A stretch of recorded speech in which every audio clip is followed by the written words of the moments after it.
I'm going to tell you about this story in case you haven't heard about it because it's wild. At some point, this is going to be made into a movie.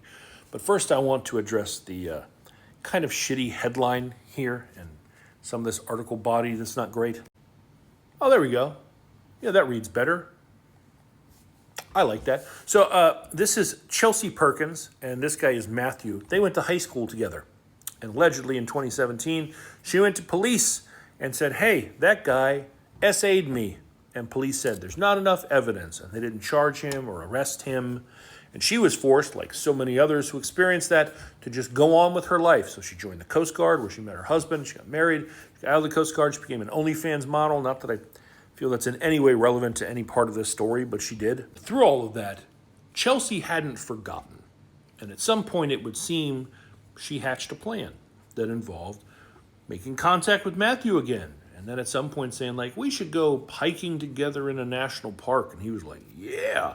So she drove from Virginia to Ohio, 300 miles, picked him up, went to the park, going on a little hike. And she's like, look at this path over here, off the beaten path. We should check this out. And at some point during that, she pulled out a gun. And she pewed him in the back of the head and then walked away. Dropped him soprano style in the woods. And then apparently went and got a tattoo. Now, police didn't arrest Chelsea right away. It took them 9 months to build the case. They got like GPS data. They had witnesses who had seen her picking him up, seen her at the park and stuff like that. They found like stuff she had done online, like correspondence and all that good stuff. Took them 9 months to build that.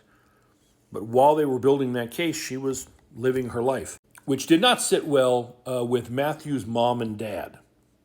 That's Tommy Lynn, his mom.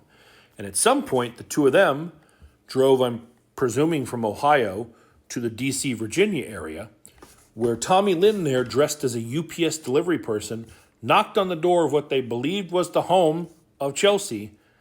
And when a woman answered the door, she shot her twice in the abdomen, believing she was Chelsea.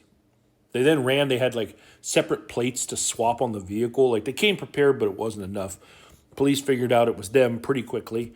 At some point, stopped in Florida, and during that stop, Tommy Lynn took her own life. His dad, on the other hand, pled guilty to accessory after the fact, got sentenced to 3 years. Now, as you saw in that headline, Chelsea pled guilty, and she's now awaiting sentencing, which is supposed to happen in September. She's facing between 20 and 25 years. But I got a funny feeling maybe with some women, she's going to kind of get like a Luigi Mangione treatment. I'm just saying, I wouldn't be surprised if we start seeing her depicted as some sort of patron saint. Because I think if more men were worried about being lured out into the woods and gunned down by their victims, they might think twice before they victimize them.